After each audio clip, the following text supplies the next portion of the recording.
we all have two people. We all have two people. And I'm not saying you're crazy. We have the easy voice. That's that voice that we all love.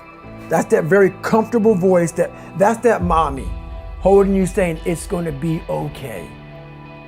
Doesn't care how good you are, just loves you. Just loves you no matter how messed up you are in life. So that's that one voice. This other voice that we walk very far away from is a voice saying, hey man, you ain't doing shit. So we try to get this voice out of our head completely. And we live over here in this land. So what you have to do first is turn up this voice over here. The voice saying things to you that aren't nice. That it's in our head saying, you know what, man, dude, you're not doing shit. I'm not saying to put yourself down. I'm saying listen to the truth. And the truth isn't in the 20%. The truth is in this other part of your brain saying, look, man, you're wasting a bunch of percentage here. We have 80 more percent that we're not tapping into because in this other 80% is suffering, pain, failure, self-doubt, darkness, and then a whole bunch of light. But to get to this light, you gotta go through all of this. So a lot of us know that. I can get over here, but over here, man, this is much better because I gotta go through this journey that is not fun. This from 20 to 100%, this shit in between is not fun. So we decide to live over here. So everybody goes, how do you do that? You know exactly how to do that. You know exactly, it's not a magic trick. There's nothing I talk about that's a magic trick. It's all back down to a very primitive mindset of we just have to do. It's like breathing. Breathing becomes normal. Like we don't know that we're doing it. That's how you have to live your life.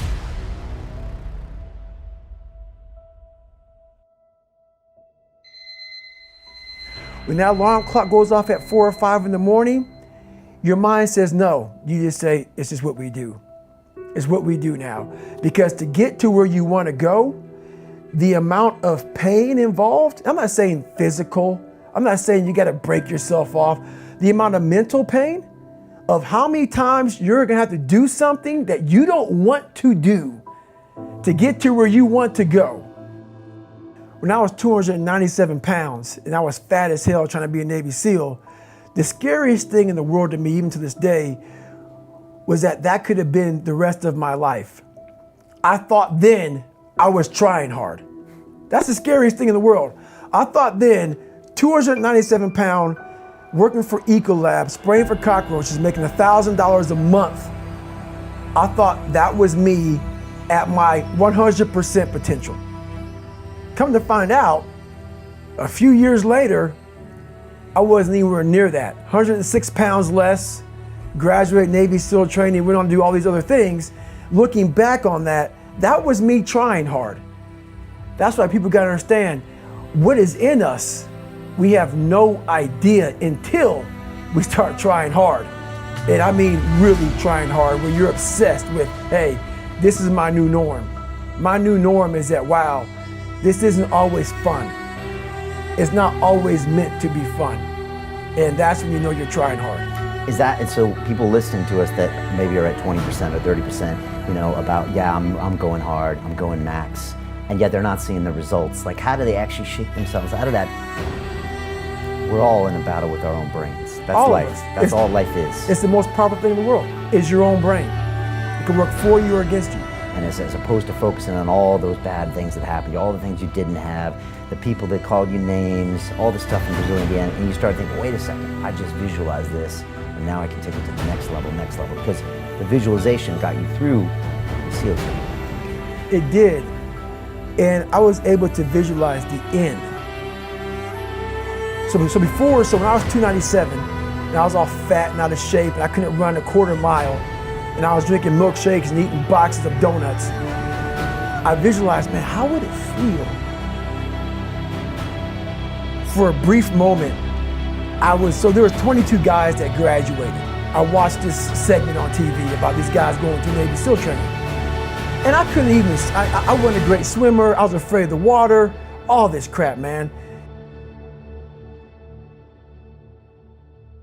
But at the very end, it says 22 guys, this commanding officer's up there and he gives this great speech. I was like, man, I wonder. So I started visualizing me being the 23rd guy in these dress whites, sitting there with these guys, getting that Navy SEAL, graduating this Navy SEAL training. I was like, God. So I put myself there. I was like, man, that's an amazing feeling. I put myself there at 297, not even able to do anything that these great men were doing. I said, man, if I could feel that would change my life. I could just feel that. It lasts for 1 second. You get that certificate, you walk across the stage, and what's next? But I didn't know that then. My mind was that I thought I'd live in that moment forever. So I said, wow, man, if I could just feel like that. If I could feel like that. And what was that feeling you wanted so bad? Respect? No, Accomplishment? victory. I wanted to win. Not like beat somebody else. It wasn't about that. I just wanted to go the distance. Everything in my life, when something got hard, I quit. If it was reading, that's where, I wasn't great at reading, I wasn't great at writing, so I just quit. I couldn't catch on as fast as you. I had to work harder than you, so I quit. I wasn't great at things, so I quit. I'm not good at this. Like, man, if I could just go that distance, that extra mile, to just go, just to finish. I want to finish. I want to feel victory. And victory for me wasn't winning, it was just finishing. So I said, you know what? If I could feel like these guys feel, it would change my life. But what I realized, the best feeling I had was when I was by myself trying to lose this weight. I had to lose it in literally less than 3 months. 106 pounds in less than 3 months. And literally, I started feeling victory just by putting myself in the battle. It wasn't about going to Navy SEAL training. It wasn't about being the 23rd guy in that chair. I started realizing, man, just by going to war with myself every day and putting these challenges and these goals and these obstacles, these insurmountable obstacles. So it wasn't about losing 106 pounds. Me losing 5 pounds was an accomplishment. Me losing 10 pounds and then 50 pounds. And then the more I did this, the more I gained confidence. And then the more I gained confidence, the more I realized these guys can't do what I'm doing right now. I had no coach, had no trainer, had no money. I didn't know how to lose weight. I had no knowledge of what I was doing. I was just working. I was just sacrificing. And then through that, all these different tools started coming up. But I would have never found these tools if I didn't put myself in a very uncomfortable place. We all look for toughness. We all want it, but we look for it in a comfortable environment. You will not find toughness in a comfortable environment. Those of you who are listening to this, whoever hear this, you will not find it.